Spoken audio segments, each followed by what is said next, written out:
Patrick, Merry Christmas to you. In talking with George Kittle this week, he told me he doesn't typically circle games on the calendar when it comes out, but as this got closer, he realized it was #1 in the NFC against #1 in the AFC, and he said, what better gift could the NFL give you for Christmas?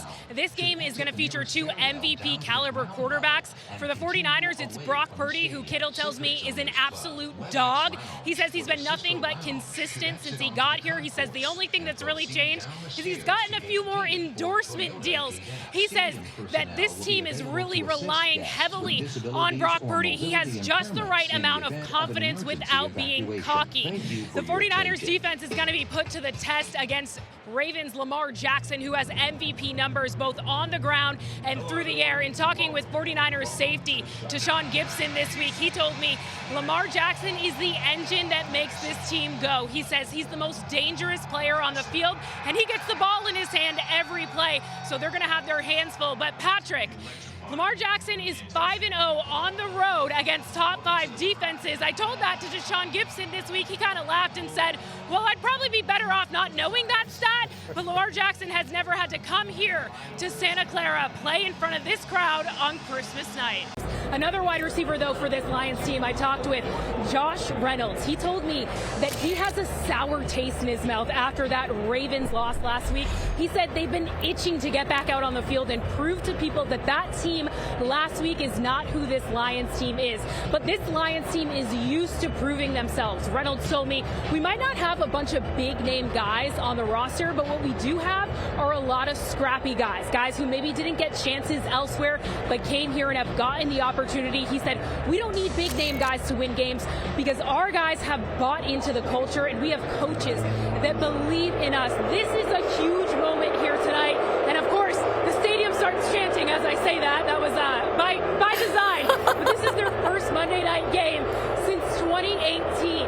This is a team that a season ago, when the 2022 schedule was released, they were the only team in the NFL that originally did not have a primetime matchup scheduled.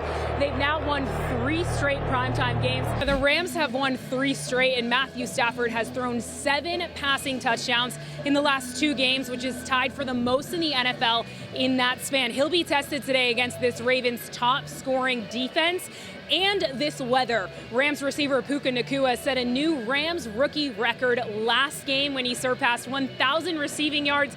Even LeBron James tweeted congratulating him. I asked Puka about that this week, and he told me if his girlfriend wasn't the screensaver on his phone, that LeBron tweet would be. He says this is all still mind-blowing to him, saying he gets antsy on his drive to work, knowing he gets to say hi to Matthew Stafford and Cooper Kupp. And Irv, I know you talked to one of the other big receivers in today's matchup. Rich, the Steelers' offense has generated fewer than 400 yards in 58 straight games, which is the longest active streak in the NFL. 44 of those 58 games, Matt Canada was the offensive coordinator for, and the team is hoping to find a spark after moving on from Canada earlier this week. Tight end Pat Freiermuth telling me not a whole lot can change, but they have added a few things here or there to hopefully move the ball downfield more. TJ Watt telling me you never want to see anyone lose their job, but he does appreciate Mike Tomlin for making the move, recognizing the potential that this team still has. He says nobody was satisfied after the loss to the Browns. He feels like they had a good week of practice, but understands the importance of today's game and that none of that matters if they can't execute out here today. Rich?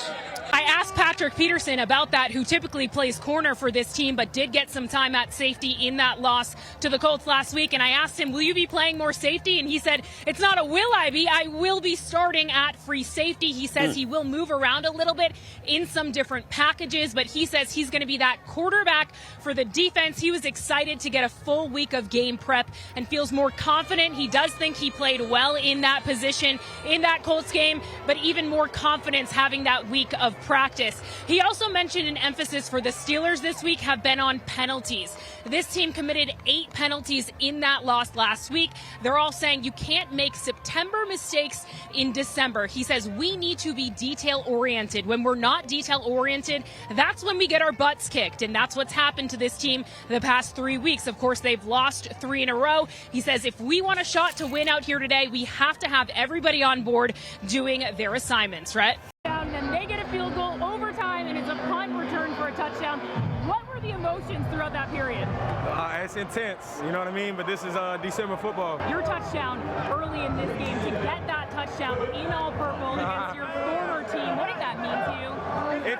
It's the weirdest feeling because it's like it's like I was on the other side and then I was over here and then. Nico, your first 2 seasons with this team, you combined for 7 wins. Yeah. You guys now just got to 10 wins and earned a spot in the playoffs for the first time since 2019. How does that sound? That's big time. That's big time, man. This is the whole. And your quarterback, Mason Rudolph. I'm sure you heard the chants of this stadium chanting Mason Rudolph. They just played Rudolph the Red-Nosed Reindeer, Christmas in 2 days. What can you say about his performance? It was huge, but I'm not surprised. David, your first game against your former team, you score the go-ahead touchdown. Walk me through when you get that play call until finding the end zone. Well, first and foremost, it was Yah who gave me the ability to go in and have enough confidence to score.